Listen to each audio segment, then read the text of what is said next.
आइए अब हम देखते हैं पूर्व स्कूलगामी और स्कूल जाने वाले बच्चों के आहार को प्रभावित करने वाले कारक यानी कि factors that influence the diet intake of pre school and school going children. सबसे पहले तो आपका फैमिली इन्वायरमेंट।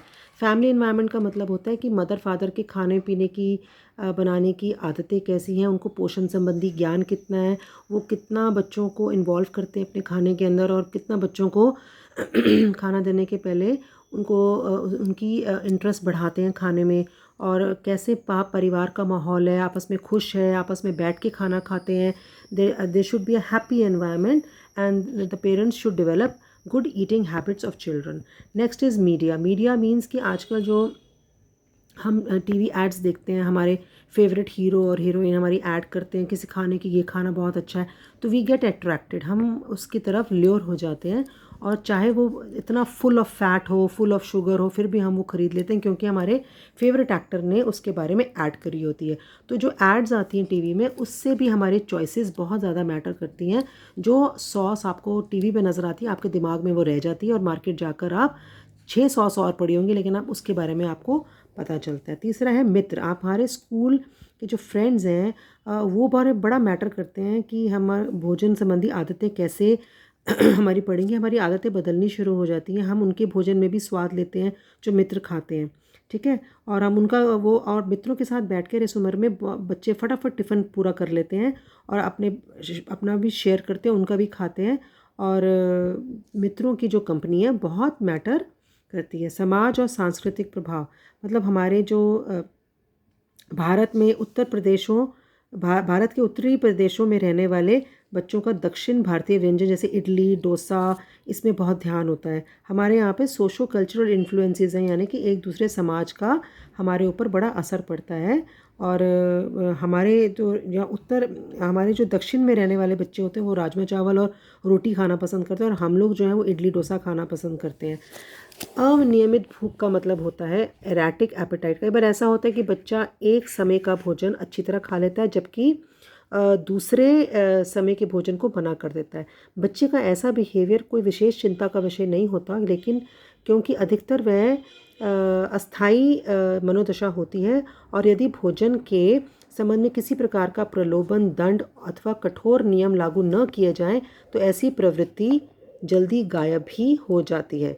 ये सब चीज़ें मैटर करता है कि आप का खाना कैसा होगा, ठीक है। यानी कि हमने क्या पढ़ा अभी, हमारा पारिवारिक माहौल, हमारा मीडिया का असर, मित्रों का असर, सामाजिक कल्चरल सांस्कृतिक प्रभाव का असर, और हमारी अनियमित भूख, ठीक है। अनियमित भूख मतलब बच्चा कभी भी खाना मांग लेता है। अब हम आते हैं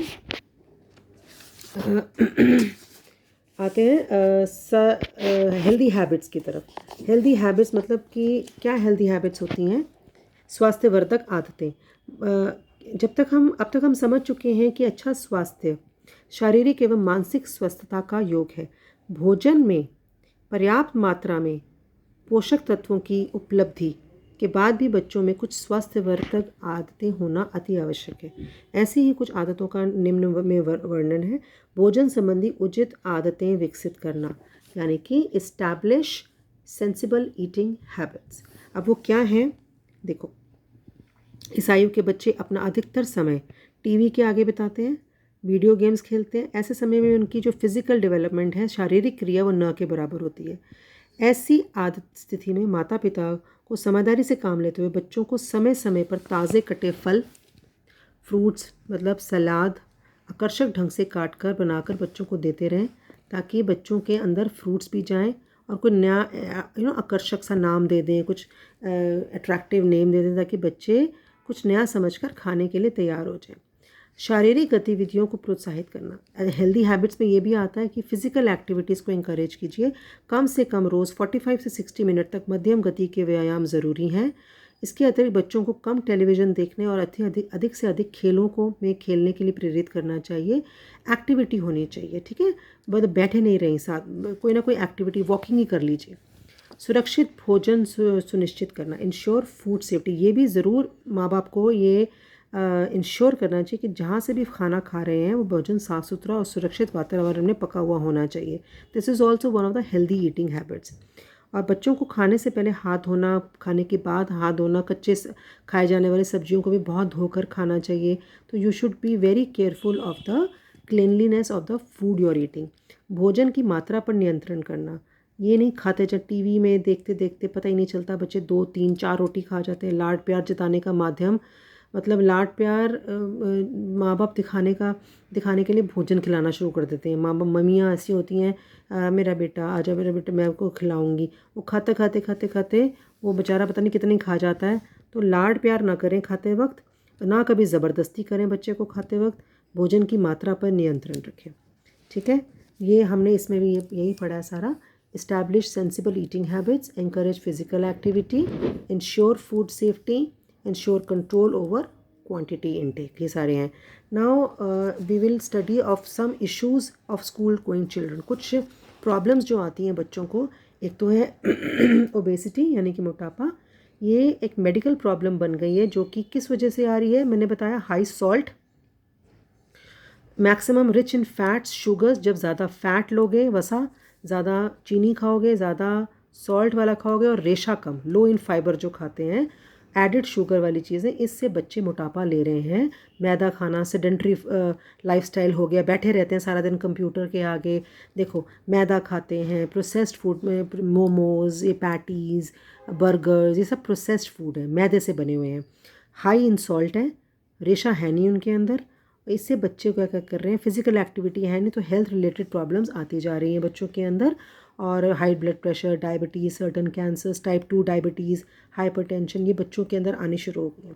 दूसरी प्रॉब्लम बच्चों की है अंडर न्यूट्रिशन। अंडर न्यूट्रिशन का मतलब होता है जब जितनी ज़रूरत आपको हो उससे कम कैलोरीज आप खा रहे हो, डेफिशिएंसी ऑफ कैलोरीज।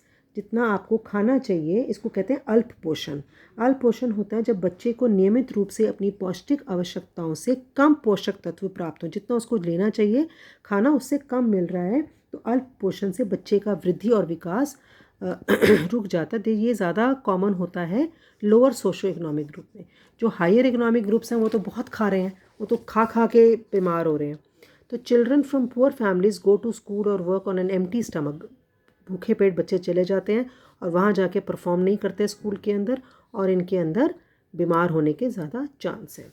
अब हम पढ़ेंगे कि गवर्नमेंट के क्या इनिशिएटिव्स हैं, गवर्नमेंट ने क्या क्या एफर्ट्स करे हैं बच्चों को ये देने के लिए। केंद्रीय सरकार द्वारा कार्यान्वित मध्याह्न भोजन योजना की मिड डे मील योजना स्टार्ट है, के अंतर्गत विद्यालय में 1 से 8वीं कक्षा के बच्चों को बिना किसी कॉस्ट के भोजन प्रदान किया जाता है। इस योजना में कई सकारात्मक परिणाम सामने आए हैं। योजना के संदर्भ में विभिन्न अध्ययन यह दर्शाते हैं कि कक्षा में बच्चों का कार्य में ध्यान लगाना बेटर हुआ है। योजना के चलते न केवल विद्यालयों में छात्रों का नामांकन बढ़ा, अटेंडेंस बढ़ गई है मतलब, और बच्चे छोड़ते भी नहीं हैं स्कूल। ठीक है, तो ड्रॉप आउट्स भी कम हो गए हैं, बच्चों की अटेंडेंस, बच्चों ने एडमिशन लेना शुरू कर दिया। ये देखो मिड डे मील। ठीक है, तो ये मिड डे मील का ये फ़ायदा है कि मध्याह्न भोजन की योजना के कारण विद्यालयी बालिकाओं की संख्या बढ़ने से शिक्षा में लिंग भेद ही कम हुआ है। तो ये हमारा जो एक प्रोग्राम चल रहा है इसमें भी पढ़ लेते हैं। Provides free lunch to school children from class 1 to 8. The scheme has shown, this is midday meal scheme.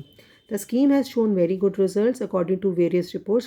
Classroom performance and attention spans of children have improved significantly. It has increased school enrollment. बच्चों ने ज़्यादा admission लेना शुरू कर दिया और drop out कम हो गया। ड्रॉप आउट का मतलब छोड़ के जाने वाले कम हो गए हैं। Mid day meal scheme has also reduce the gender gap in education by boosting female attendance भी बढ़ गई है।